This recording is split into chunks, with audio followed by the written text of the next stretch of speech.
মানুষের যেমন হায়াত মৌতের কথা বলা যায় না, ঠিক তেমনি জীবজন্তুরও কিন্তু হায়াত মৌতের কথা বলা যায় না। কেন বললাম কথাটা, পুরোটা ভিডিও দেখলেই জানতে পারবা। তো হ্যালো এভরিওয়ান, আসসালামু আলাইকুম।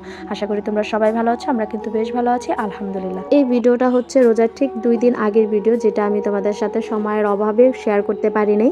তো সেটাই আজকে তোমাদের সাথে ভাবলাম শেয়ার করে ফেলি, যদিও অনেক দিন হয়েছে ভিডিওটা।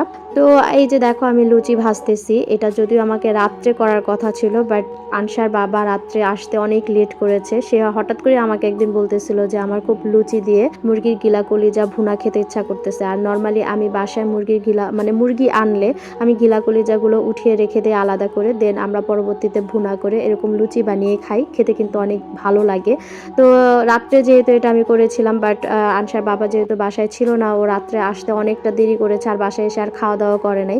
তো ভাবলাম ঠিক আছে পরের দিন সকালে নাস্তা বানিয়ে দিব এইভাবে। তো যাই হোক, এই যেই বলা সেই কাজ, সকালবেলা ঘুম থেকে উঠেই ভাবলাম যে ঠিক আছে এখন আমি লুচিটা বানিয়ে নিই। তো এই তো আমি লুচি বানাচ্ছি, আর আরেক চুলা হচ্ছে আমি চাও বানিয়ে নিচ্ছি। আর এটা তো আমার বাসার রেগুলার একটা, চা ছাড়া তো আমাদের চলেই না। সকাল বলো, দুপুর বলো, বিকেল বলো, যে কোনো সময় বলো, চা আমাদেরকে খেতেই হবে। তো আমরা জামাই বউ দুজনের জন্য একটু চা নিয়ে নিচ্ছি।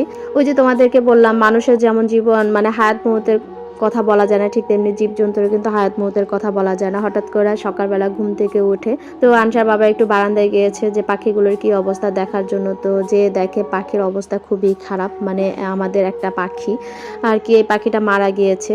তো এটার জন্য আনসার তো সেই মানে আনসা এত কান্না করছে, এত কান্না করছে যে ওর মানে ওর পছন্দের পাখি কিভাবে মরে যাচ্ছে। তো যাই হোক, এই নিয়ে 3টা পাখি মারা গেছে। কি আর করার এখন, জানি না বোবা প্রাণী কিভাবে কি হইলো না হইলো কিছুই বুঝতে পারতেছে না। তো যাই হোক, আর এইদিকে দেখো আমি যদি চোখের পলকটা একটু এর থেকে মানে এদিক থেকে ওইদিকে নেই, আমার ঘর সমুদ্রে ভেসে যায়।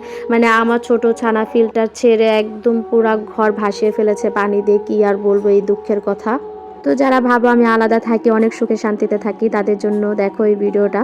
মানে মানে আমার শ্বশুর শাশুড়ি দেবর ননদের জ্বালা কিন্তু আমার 2 ছানাপোনা আমাকে জ্বালিয়ে থাকে। তো কি আর করার, তারপরও সবকিছুর জন্য আলহামদুলিল্লাহ। তো ভিডিওটা ভালো লাগলো অবশ্যই লাইক কমেন্ট শেয়ার করবা। আজকের মতো এখানে বিদায় নিচ্ছি, আল্লাহ হাফেজ, আসসালামু আলাইকুম।